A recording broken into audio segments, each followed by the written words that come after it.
marilah kita bersatukan hati dalam doa. Nama Bapa dan Putra dan Roh Kudus. Amin. Teman-teman, mari kita berdiri.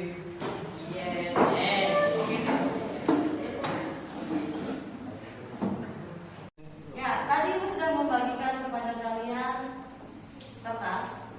Ya, di kertas ini silakan kalian tuliskan perasaan apa yang sedang kalian alami saat ini atau yang kalian rasakan. Silakan kalian hentikan sejenak aktivitas kalian supaya kalian bisa merasakan apa yang akan kalian alami saat ini. Silakan ditulis. Ya, kalau sudah dituliskan, silakan ditempelkan di sini.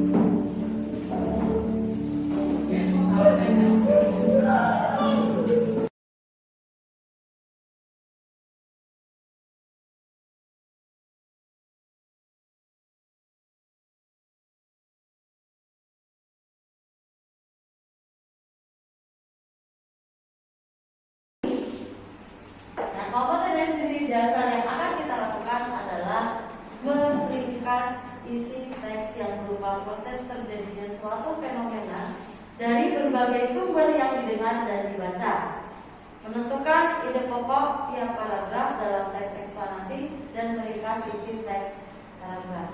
Nah, tapi di sini nanti selain meringkas, minggu kemarin kita sudah meringkaskan, dan di sini kita lanjutkan dengan pembuatan teks eksplanasi.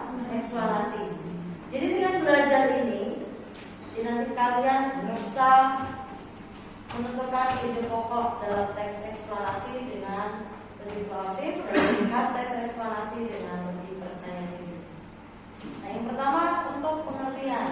Tadi kalian sudah menyebutkan pengertian dari teks eksplanasi, ya kan? Nah, teks eksplanasi adalah teks yang berisi tentang proses kejadian alam,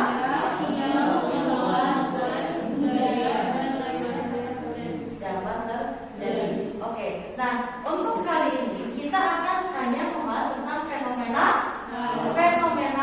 alam. Bagaimana sih suatu fenomena alam itu terjadi? Ya, suatu kejadian baik di dalam alam maupun kejadian sosial yang terjadi di sekitar kita selalu memiliki hubungan sebab akibat, dan semuanya pasti memiliki yang namanya proses. Ya, suatu kejadian yang terjadi di sekitar kita tidak hanya untuk kita amati dan rasakan saja, tetapi juga untuk kita pelajari. Nah, kita bisa mempelajarinya ini melalui teks eksplanasi. Oke. Nah, apa sih ciri-ciri teks eksplanasi itu? Yang pertama, cirinya apa? Ya, yang pertama pasti, ya, strukturnya. Yang pertama, pernyataan umum, urutan sebab akibat atau deretan peristiwa. Kemudian yang ketiga, interpretasi. Kemudian ciri yang kedua, memuat informasi berdasarkan fakta atau bersifat faktual.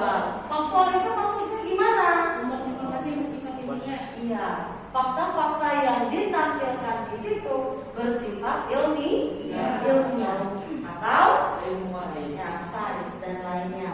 Dan terakhir memiliki kaidah kebahasaan. Nah, kaidah kebahasaan nanti akan kita bahas setelah kita membahas struktur. Struktur tadi ada berapa strukturnya? Ada 3. Struktur yang pertama, pernyataan umum. Apa itu pernyataan umum? Berisi statement. Ya, berisi statement atau pernyataan umum tentang suatu topik, ya, yang akan dijelaskan melalui proses tadi. Kemudian yang kedua ada urutan sebab akibat. Isinya apa?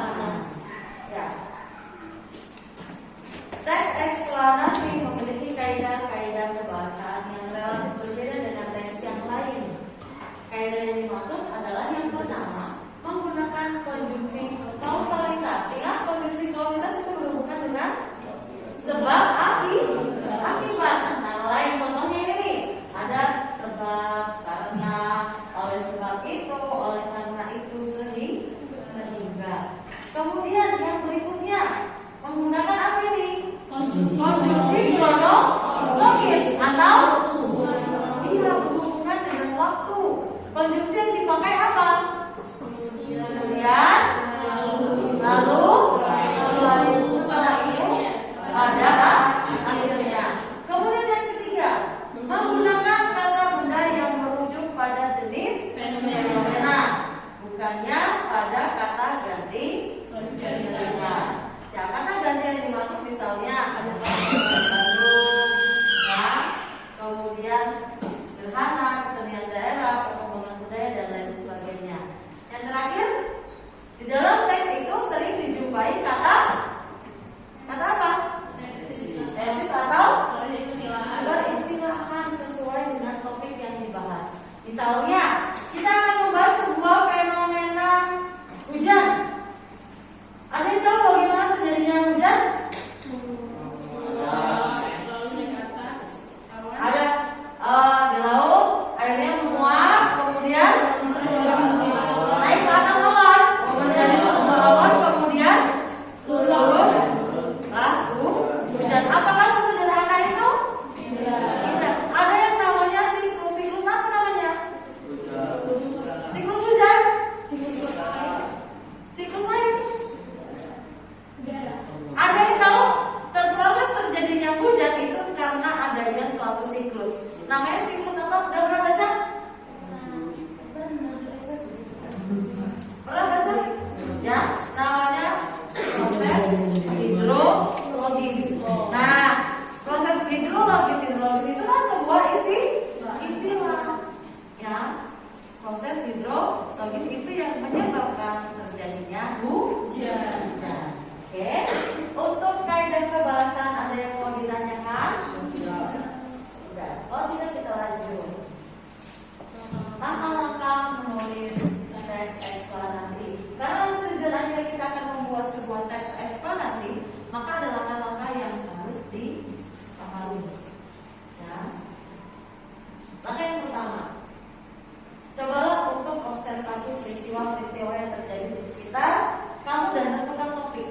Peristiwa-peristiwa alam. Dalam waktu dekat ini nih, kebetulan kemarin ada sebuah fenomena alam yang membuat suatu wilayah itu mengalami bencana. Ada yang tahu? Apa? Iya, gempa. Gempa di mana? Di Turki. Kekuatannya berapa? 7,8 hebat. Berarti kalian melihat berita ya? Berita.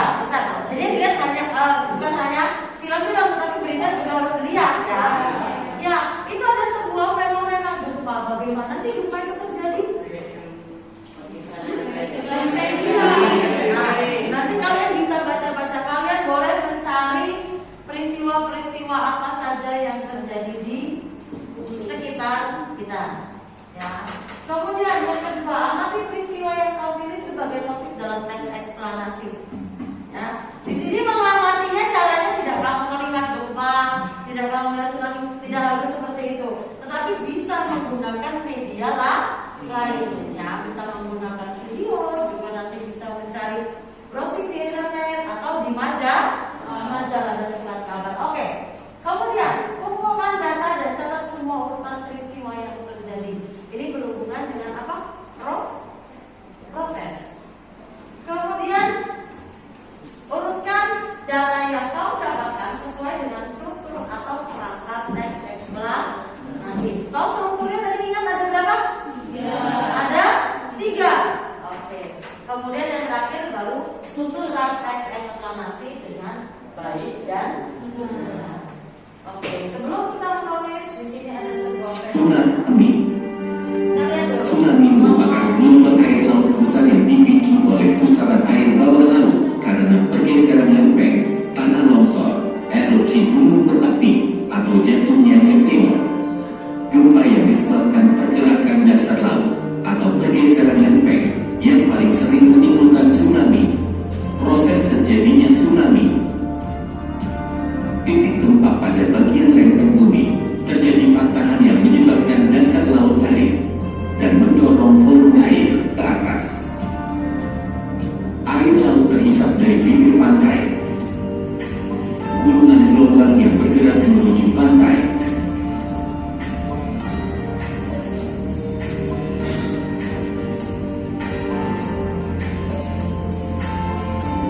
Tsunami berskala besar pernah terjadi di Aceh pada tahun 2004 silam.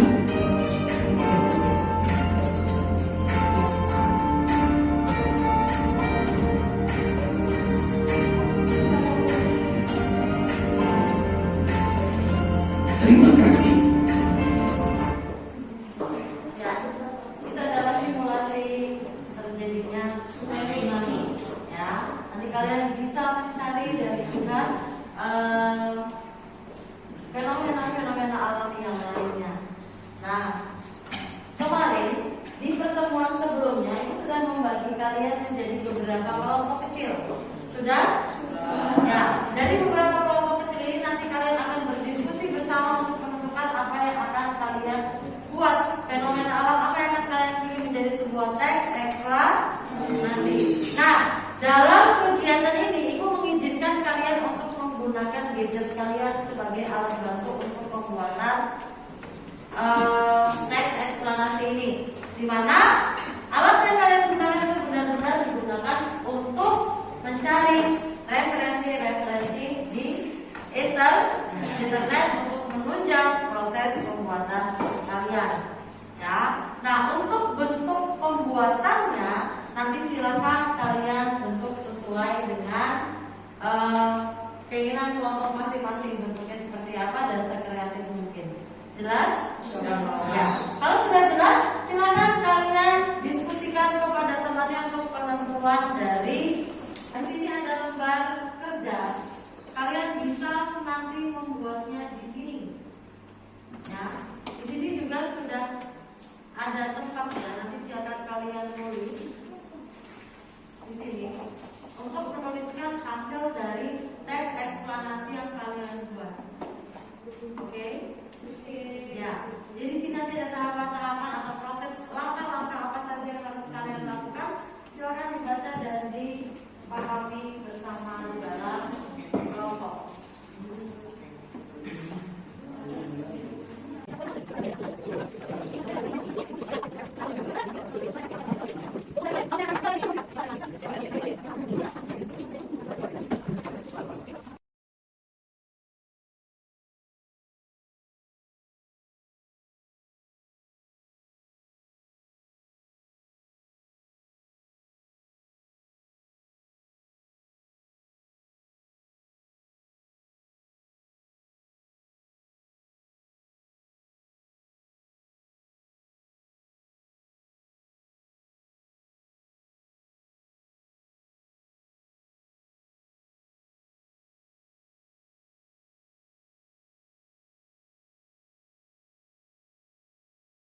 teman-teman.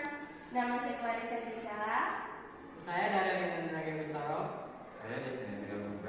Dan saya Indra Trisela. Kami dari kelompok 3 ingin mempresentasikan hasil tentang teks eksplanasi kami yang berjudul Pelangi.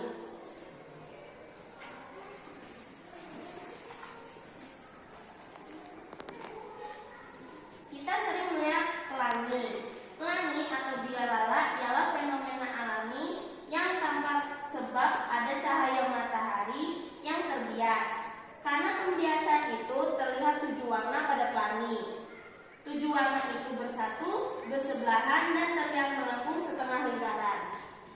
Di fisika, kita tahu pelangi juga mengalami gejala optik. Bentuk pelangi bisa dianggap seperti busur, tetapi masing-masing ujungnya menuju pada titik yang berbeda. Titik berbeda itu dinamakan titik horizon yang timbul saat hujan ringan turun. Sering juga kita lihat pelangi tampak di air terjun yang deras mengalir. Timbulnya pelangi dikarenakan pembiasan serta penyimpangan cahaya yang sedang menjauhi partikel. Ini seperti fenomena matahari terbenam. Langit tampak berwarna jingga sebab sinar matahari harus melewati lapisan atmosfer yang lebih tebal dibanding yang dilewati pada siang hari. Di sini, pelangi terbentuk dari cahaya matahari yang melewati titik hujan itu karena pembiasan cahaya putih ini. Warna terurai menjadi beberapa warna spektrum. Lalu fenomena alam berupa pelangi bila dilihat ketika hujan saat sinar matahari datang dan arah berlawanan tempat kita memandang. Pengamat harus ada di tengah posisi matahari serta tetesan air hujan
sejahtera bagi kita semua.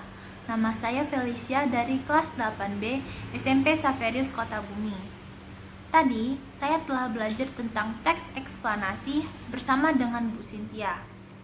Perasaan saya ketika belajar adalah senang, penasaran, dan bersemangat karena belajar dengan menggunakan hal-hal yang saya sukai, yaitu dengan melihat presentasi dan bekerja bersama kelompok. Karena dengan demikian, saya dengan lebih mudah memahami apa yang dipelajari dan apa yang diajarkan. Sekian dari saya, terima kasih. Salam sejahtera bagi kita semua.